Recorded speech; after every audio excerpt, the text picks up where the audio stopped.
Some people collect old cameras because they love photography. I collect them because every camera tells a story. At least that's what I believed, until I bought one that should have stayed buried. If I had walked past that garage sale, none of this would have happened. It was a Saturday morning, the kind where people fill their driveways with old furniture, broken toys, and dusty books. Things nobody wants anymore. I almost didn't stop. Then I noticed an old Canon Slur sitting on a folding table. It looked surprisingly well cared for. The owner was an elderly woman. She seemed nervous the moment she saw me holding the camera. "You can have it for $20, she said. "No charger?" She shook her head. "No memory card?" She hesitated. Then she quietly replied, "I think there's still one inside." Something about the way she said it made me uncomfortable. Almost like she wanted the camera gone as fast as possible. I handed her the money. She refused to look me in the eyes. Just before I walked away, she said something I'll never forget. "If you find the pictures, don't try to find the girl." When I got home, curiosity got the better of me. The battery was dead, so I ordered a charger online. 2 days later, I turned the camera on. It worked perfectly. The memory card still had files, more than 3,000 photographs. Most of them were ordinary. Landscapes, birthdays, family dinners, vacations, nothing unusual. Until I reached a folder simply labeled 304. Inside were hundreds of photographs. Every single one showed the same bedroom, the exact same angle, taken over and over and over again. The timestamp stretched across 15 years. The room barely changed. The same wallpaper, the same wooden bed, the same cracked mirror. But one thing changed. A little girl. She appeared in every photograph. At first, she looked about 6 years old. In the next photo, still 6. Years later, still 6. She never aged, not even a day. I convinced myself it had to be someone's art project. Maybe the dates were wrong. Maybe the camera clock had reset. Then I noticed something else. The girl wasn't posing. She never looked at the camera. She always stared at the bedroom door, like she was waiting for someone or something. Every photograph made me more uncomfortable, because with each passing year, she was standing a little closer to the camera, only inches, barely noticeable, until the last image. She was so close, half her face filled the frame. Yet she still wasn't looking at the camera. She was staring behind it. That night, I couldn't sleep. I kept thinking about the photographs. Around midnight, I opened the final image again. This time, I zoomed in. My stomach dropped. There was a reflection in the bedroom mirror. Not the little girl, the photographer. Or at least, what should have been the photographer. Instead, there was only a dark silhouette, completely black, no face, no features. Just standing there, holding the camera. The next morning, I searched the camera serial number online. Nothing. Then I searched the folder name. 304 Hotels Police Files. Apartment numbers. Nothing useful.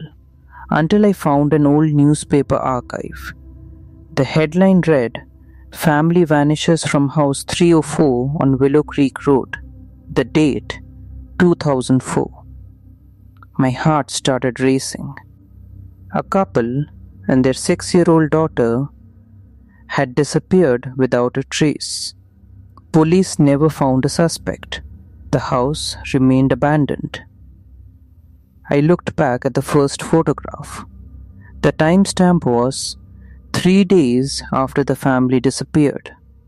I had to know the truth. So, I drove there. The address still existed, hidden behind overgrown trees, exactly like the photographs. The same broken fence, the same mailbox, the same front porch. The house looked abandoned. But the front door was slightly open.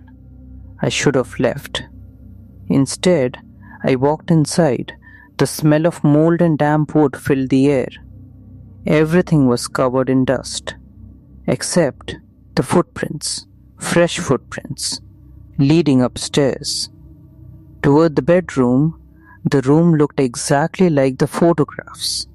The same wallpaper, the same mirror, the same bed. Even the old teddy bear was still lying in the corner. I slowly lifted the camera, trying to match the angle from the photographs. The moment I looked through the viewfinder, I froze. The room wasn't empty anymore. The little girl was standing beside the bed, looking toward the door, exactly like the pictures. I lowered the camera. Nothing, the room was empty. I raised it again. She was still there. Motionless, my voice barely came out. "Who are you?" Very slowly, she lifted one finger, pointing behind me. I spun around. Nothing. When I turned back, she was gone. Then I heard footsteps, slow, heavy, coming from the hallway. One step, then another, then another. The bedroom door creaked shut all by itself. I grabbed the handle. It wouldn't move. I was trapped. The footsteps stopped outside. Silence, then a man's voice. Soft, almost affectionate. "Did you take another picture?" I backed away from the door. My heart was pounding. Then the camera clicked. All by itself, the flash exploded across the room. The door swung open. The hallway was empty. I ran. I didn't stop until I reached my car. Back home, I connected the camera to my computer one last time. There was a new photograph, taken just minutes earlier. Inside the bedroom, I was standing in the middle of the room, frozen in fear. But that wasn't what terrified me. Behind me stood the little girl, her hand resting on my shoulder. She was smiling, that same impossible smile. Wide, unnatural, but there was something even worse. Standing in the bedroom doorway, watching both of us, was a tall man. Completely black. No face, no eyes, just darkness. The metadata said the photograph had been taken. Without anyone pressing the shutter, I destroyed the camera that night. A hammer, fire, anything I could think of. The memory card melted into a lump of black plastic. I thought it was over. I really did, until 3 weeks later. I was organizing photos on my phone. Then a folder appeared, one I had never created. Its name was simple, 305. Inside, there was only one picture, my bedroom, taken while I was asleep. The timestamp was exactly 3 minutes in the future, and in the corner of the photograph, someone was standing beside my bed, waiting for me to wake up.